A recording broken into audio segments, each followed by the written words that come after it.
Hello बच्चों, let's read the question. The question says what is the difference between economic activities and non economic activities. Question में आपसे ये पूछा जा रहा है कि इकोनॉमिक एक्टिविटीज और नॉन इकोनॉमिक एक्टिविटीज के बीच का डिफरेंस क्या है. इस क्वेश्चन के कीवर्ड की बात की जाए तो वो यहां पर होगा economic activities and non economic activities.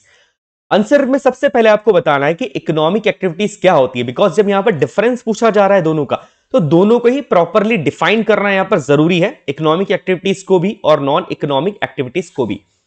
The activities that add value to the national income are called economic activities. वो सारी एक्टिविटीज जो कंट्री की नेशनल इनकम में वैल्यू ऐड कर देती हैं, वो सारी एक्टिविटीज इकोनॉमिक एक्टिविटीज कहलाती है. अब ये नेशनल इनकम क्या होता है? The total value of all goods and services produce in a country with in a financial year.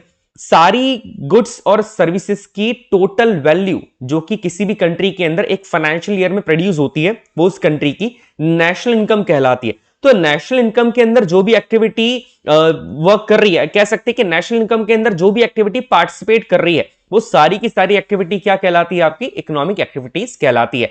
They can be divided into two types. Economic activities को दो type में डिवाइड किया जा सकता है. सबसे पहली आपकी होती है मार्केट एक्टिविटीज, दूसरी आपकी होती है non market activities. Market activities involves the pay और profit after completion of task, whereas non-market activities include the production done for self consumption. अब देखिए यहां पर दो कीवर्ड्स आपको मिल जाते हैं. पहला तो यह है कि पे और प्रॉफिट, और दूसरा यहां पर है सेल्फ कंजम्पशन. यहां पर कहा जा रहा है कि मार्केट एक्टिविटीज वो सारी एक्टिविटीज होती है जिसमें पे और प्रॉफिट इंक्लूड होता है, और नॉन मार्केट एक्टिविटीज वो सारी एक्टिविटीज होती है जिसमें प्रोडक्शन तो किया जाता है पर वो सेल्फ कंजम्पशन के लिए किया जाता है. चलिए इसे एक एग्जांपल के थ्रू समझते हैं.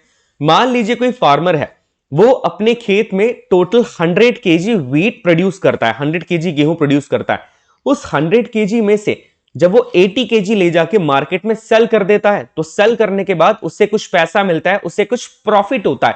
तो ये जो पैसा उसे मिल रहा है, ये जो प्रॉफिट हो रहा है उससे अपने प्रोडक्शन से, जब उसने मार्केट में जाके सेल किया है, ये सारी एक्टिविटीज उसकी थी मार्केट एक्टिविटीज. और जो बचा हुआ 20 केजी है, जब वो सेल्फ कंजम्पशन के लिए, सेल्फ कंजम्पशन का मतलब होता है खुद के कंजम्पशन के लिए, खुद के खाने पीने के लिए अपने घर पे रख लेता है, तो वो कहलाती है एक्टिविटीज आपकी नॉन मार्केट एक्टिविटीज, क्योंकि इससे किसान को कोई प्रॉफिट नहीं हो रहा है, वो खुद के कंजम्पशन के लिए उस गुड्स का यूज कर रहा है.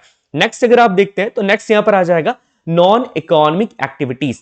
The activities that add no value to the national income are called as non economic activities. वो सारी एक्टिविटीज जो कि नेशनल इनकम के अंदर कोई वैल्यू ऐड करती ही नहीं है, जिन एक्टिविटीज के होने से नेशनल इनकम के अंदर कुछ भी वैल्यू ऐड नहीं हो रही है, कुछ भी चेंज नहीं हो रहा है, वो सारी इकोनॉमिक एक्टिविटीज कहलाती है आपकी बेसिकली नॉन इकोनॉमिक एक्टिविटीज. वो सारी एक्टिविटीज आपकी नॉन इकोनॉमिक एक्टिविटीज होती है. जैसे एग्जांपल की बात की जाए, डोमेस्टिक वर्क, घर पे जो काम किया जा रहा है, वो आपकी नॉन इकोनॉमिक एक्टिविटी है.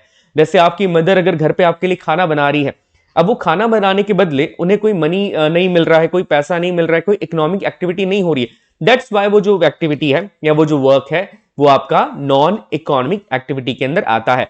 I hope you understood the question as well as answer. Best of luck.